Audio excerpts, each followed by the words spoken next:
On se retrouve aujourd'hui pour plonger au cœur d'une œuvre monumentale de la littérature française. Germinal d'Émile Zola. Exactement. Un roman souvent étudié au lycée, je crois. Oui, oui, c'est ça, un classique. Un classique, mais qui, avouons-le, peut parfois paraître un peu, comment dire, intimidant. Ah ça oui, c'est dense, c'est long, et puis le sujet, la mine, la misère sociale, ce n'est pas forcément ce qu'il y a de plus réjouissant a priori. C'est vrai. Mais justement, notre objectif aujourd'hui, c'est de vous montrer, à vous qui nous écoutez, que Germinal est bien plus qu'un simple livre d'histoire ou une étude sociologique un peu poussiéreuse. Tout à fait. Germinal, c'est avant tout une histoire captivante, des personnages inoubliables et une plongée dans un univers à la fois fascinant et terrifiant. Et pour ça, on va s'appuyer sur des extraits du roman, histoire de vraiment vous donner un aperçu de ce qui vous attend si vous vous lancez dans sa lecture. On va essayer de vous transmettre l'essence même de ce qui rend Germinal si unique, sans bien sûr vous gâcher le plaisir de la découverte.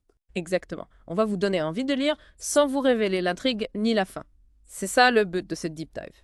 Alors, vous êtes prêts à descendre avec nous au fond de la mine? Accrochez-vous, ça va secouer.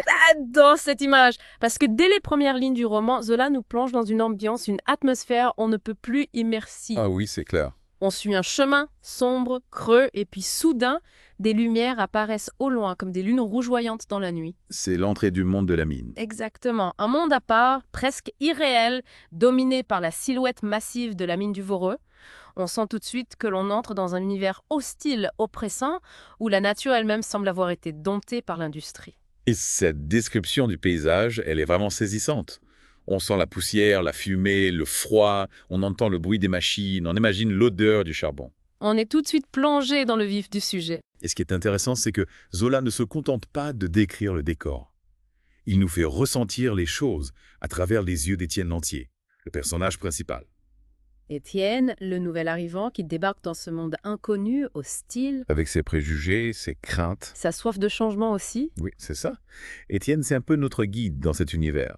On découvre la mine à travers son regard, on ressent ses émotions, son inconfort, sa fascination aussi. Et c'est là que la magie de Zola opère. Il nous fait partager l'expérience physique de la mine, la sueur, la fatigue, la douleur. Ah oui, les descriptions de Zola sont très viscérales, on a l'impression d'y être. Prenez par exemple la scène où Étienne descend pour la première fois au fond de la mine. Ah oui, celle-là.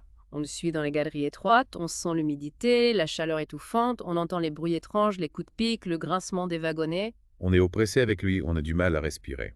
Et puis il y a la rencontre avec les autres mineurs, ces hommes qui y vivent et travaillent dans cet enfer depuis des années. Des hommes brisés par le travail, marqués par la fatigue et la maladie. Des hommes qui pourtant ont une force incroyable, une solidarité à toute épreuve. Ils forment une communauté soudée, ils partagent le même destin, la même misère. On sent tout de suite qu'il y a une tension palpable entre eux, une colère qui gronde. La colère de ceux qui sont exploités, qui vivent dans des conditions inhumaines. Et c'est là qu'on commence à comprendre les enjeux sociaux du roman. Zola nous montre la misère des mineurs, leur exploitation par les patrons. Ils dénoncent l'injustice, la violence du système capitaliste. Et il le fait avec une force, une précision qui nous laisse sans voix. On est révolté, on est ému, on est captivé par le destin de ces personnages. Et puis il y a les femmes, les enfants, qui subissent eux aussi les conséquences de cette exploitation.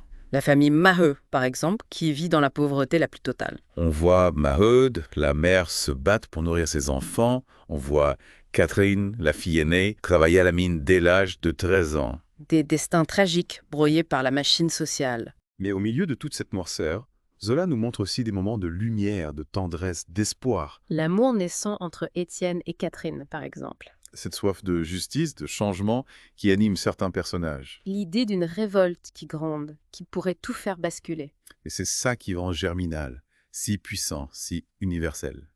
Zola nous montre la face sombre de l'humanité, mais il nous rappelle aussi sa force, sa capacité à résister, à se battre pour un monde meilleur. Et c'est un message qui résonne encore aujourd'hui, plus que jamais.